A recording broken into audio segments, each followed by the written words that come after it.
नमस्कार मित्रांनो, स्वागत आहे आपल्या चॅनलच्या एका नवीन व्हिडिओमध्ये। तर मित्रांनो, सातारा डिस्ट्रिक्ट प्रीमियर लीग ही खूप मोठी स्पर्धा आपल्या भेटीला येत आहे 2 ते 3 दिवसात। तर या स्पर्धेतही आपल्याला ऑल इंडियाचे आयकॉन पाहायला मिळणार आहेत। तर प्रत्येक टीममध्ये एक आयकॉन असणार आहे आणि एक सातारा डिस्ट्रिक्टचा आयकॉन असणार आहे। विजेत्या संघाला 2 लाखाचं पारितोषिक मिळणार आहे, द्वितीय क्रमांकाला 1 लाख, तृतीय आणि चतुर्थाला 50,000चं पारितोषिक। मालिकावीरसाठी आपल्याला एक ॲक्टिवा बाईक पाहायला मिळणार आहे। उत्कृष्ट फलंदाज आणि गोलंदाजसाठी पण आपल्याला सेम स्कूटी पाहायला मिळणार आहे। तर मित्रांनो, व्हिडिओमध्ये नवीन असाल तर व्हिडिओला लाईक आणि चॅनलला सबस्क्राईब करायला विसरू नका। आता आपण ऑल इंडियाचे आयकॉन पाहू। तर पहिली टीम आहे 22 गाव योद्धा। तर या टीममध्ये आयकॉन खेळणार आहे ऑल इंडियाचा रजत मुंडे आणि सातारा आयकॉन असणार आहे बबलू जाधव। दुसरी टीम आहे बाबाराजे 16 मेढा। तर या टीममध्ये ऑल इंडियाचा आयकॉन असणार आहे अनिकेत पाटोले आणि जिल्हा आयकॉन असणार आहे संकेत गोळे। पुढची टीम आहे दत्त परिवार।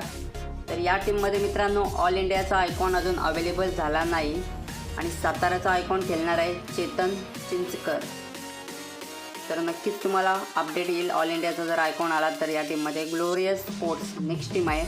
या टीममध्ये ऑल इंडियाचा आयकॉन असणार आहे अजिंक्य गोळे आणि साताराचा आयकॉन मित्रांनो अजूनपर्यंत अवेलेबल नाही। पुढची टीम आहे सागर शेठ यादव मित्र समूह कोडोली सातारा। ऑल इंडियाचा आयकॉन आपल्याला प्रथमेश राठोड हा प्लेअर पाहायला मिळणार आहे आणि साताराचा आयकॉन अक्षय वाठारकर असा प्लेअर आपल्याला पाहायला मिळणार आहे। नेक्स्ट टीम आहे उदय मेडिकल क्रिकेट। ऑल इंडियाचा आयकॉन या टीममध्ये राजेश सोरटे पाहायला मिळणार आहे आणि सातारा आयकॉन आपल्याला विक्रांत भोसले पाहायला मिळणार आहे। पुढची टीम आहे इम्रान शेख मित्र समूह विल्स क्लब।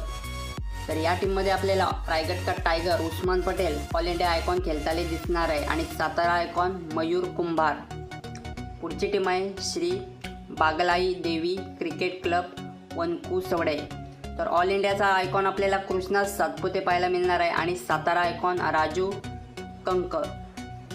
पुढची टीम आहे VR90 ग्रुप। तर या टीममध्ये आपल्याला ऑल इंडियाचा आयकॉन विजय पावले खेळताना दिसणार आहे आणि सातारा आयकॉन जयदीप धनवडे असा प्लेअर पाहायला मिळणार आहे। पुढची टीम आहे सुरुची 11। तर या टीममध्ये ऑल इंडियाचा आयकॉन आपल्याला पाहायला मिळणार आहे केतन म्हात्रे आणि सातारा आयकॉन पाहायला मिळणार आहे आर्य शहा। पुढची टीम आहे श्री कालिका वॉरियर्स। तर या टीममध्ये आपल्याला ऑल इंडियाचा आयकॉन वासिक शेख असा प्लेअर पाहायला मिळणार आहे आणि सातारा आयकॉन आपल्याला सागर निकम असा आयकॉन पाहायला मिळणार आहे। पुढची टीम आहे छत्रपती वॉरियर्स। या टीममध्ये ऑल इंडियाचा आयकॉन मयूर मासाल हा प्लेअर आपल्याला पाहायला मिळणार आहे आणि नेक्स्ट सातारा आयकॉनमध्ये आपल्याला मिलिंद चौधरी असा प्लेअर पाहायला मिळणार आहे। पुढची टीम आहे भगवती योद्धाच। या टीममध्ये आपल्याला ऑल इंडियाचा आयकॉन जगत सरकार हा प्लेअर पाहायला मिळणार आहे आणि सातारा आयकॉन आपल्याला भूषण गोळे हा प्लेअर दिसणार आहे खेळताना या टीममध्ये।